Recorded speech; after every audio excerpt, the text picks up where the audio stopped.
Okay, chapter 1. And before we begin, it's important that you know that these will match the guided notes in the front of your lab book, but this is not everything that's in the chapter. So once again, you need to read the book because some of the test questions you won't find in this, but you will find them in the book. That's how part of the way I know if you read the book.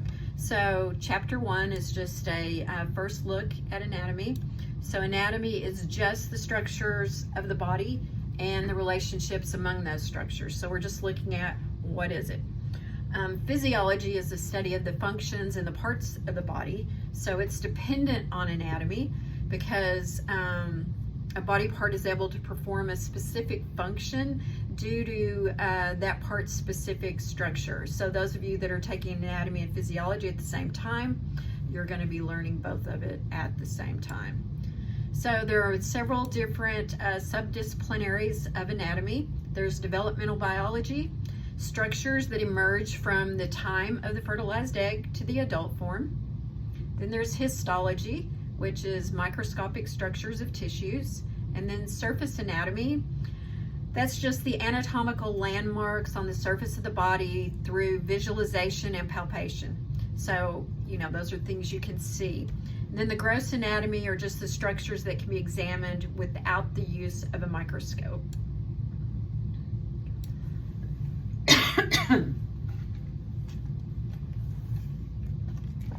Okay, the levels of body organization. The human body has 6 interrelated levels of structural organization, ranging from the least complex chemical level to the most complex organismal level.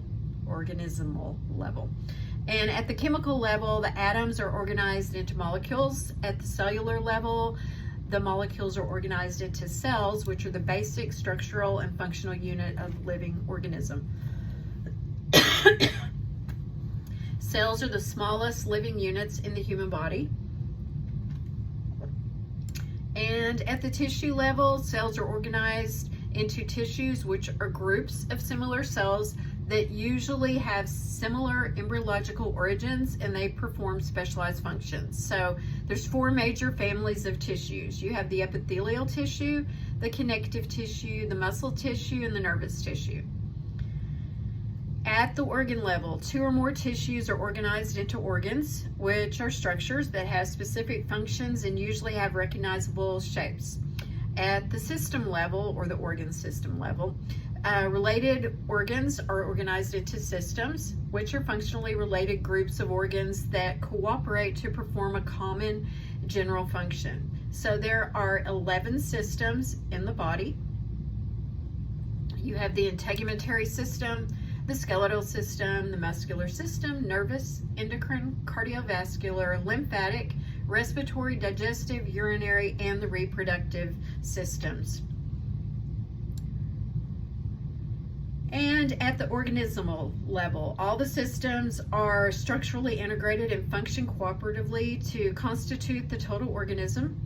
And it can be summarized by this simple flow diagram. So you start with groups of atoms that form molecules. This is also in your lab book. Groups of molecules form cells, and from cells it goes to tissues, to organs, to organ systems, and then to an organism.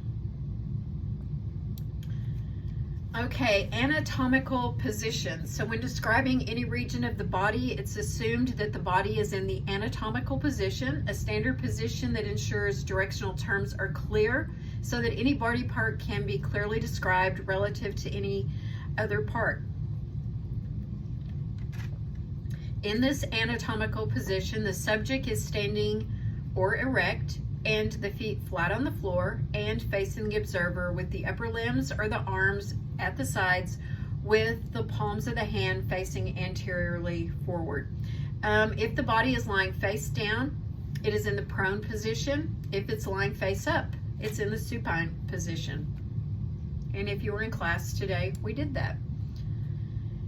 Okay, regional names. There are terms given to specific regions of the body. Important examples include the head, which we call the cephalic, the neck, the cervical, the trunk, the upper limb, and the lower limbs, etc.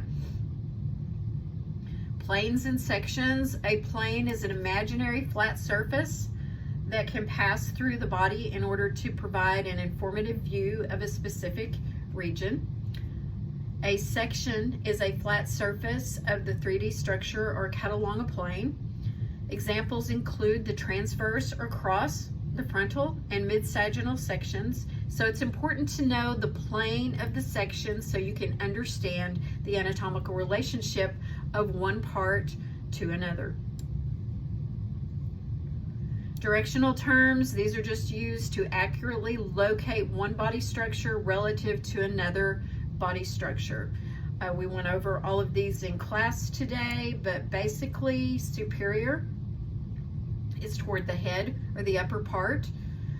Inferior or caudal is away from the head or the lower part of the structure. Anterior or ventral is nearer to or at the front of the body.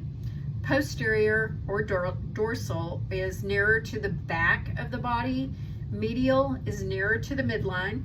Lateral is further from the midline, and intermediate is between the two structures. So we might say that the transverse colon is an intermediate between the ascending and the descending colon. Ipsilateral is on the same side of the body as another structure, so the gallbladder and the ascending colon are ipsilateral. Contralateral, that means on the opposite side of the body from another structure. So the ascending and the descending colon are contralateral. Proximal just merely means that it's nearer to the attachment of a limb to the trunk, nearer to the originator of a structure. So the humerus is proximal to the radius. Distal, so it's further from the attachment of a limb to the trunk, further from the origination of a structure. So the phalanges are distal to the carpals. Superficial or external is toward or on the outer surface of the body. So the ribs are superficial to the lungs. And deep or internal is always away from the surface of the body. So the ribs are deep to the skin of the chest and the back. Now your body cavities.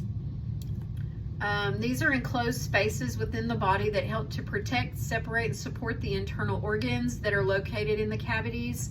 The two major body cavities are the posterior aspect and the ventral cavity, with each having their respective subdivisions. The posterior aspect, the term dorsal body cavity will be used throughout the semester. That's the cranial cavity, and you have the vertebral spinal canal. Then we have the ventral body cavity, which is the thoracic cavity. So there's two pleural cavities, a pericardial cavity and a mediastinum. The diaphragm separates the thoracic and the abdominopelvic cavities. And the abdominopelvic cavity has an abdominal cavity and a pelvic cavity. So know your body cavities. That's really important.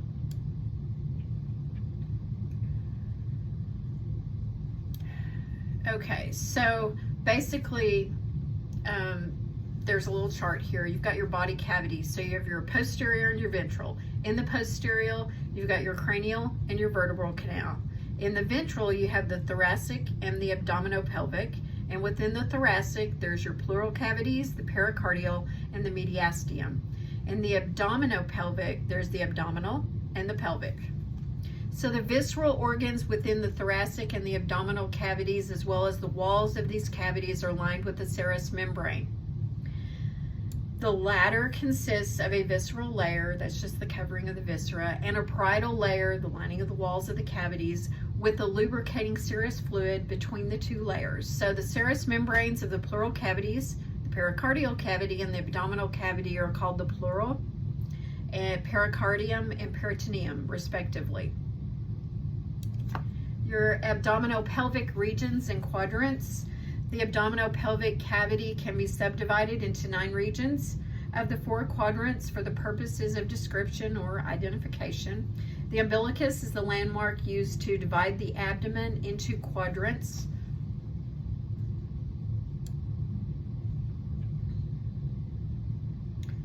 So you have a right upper quadrant, a left upper quadrant, a right lower, and a left lower.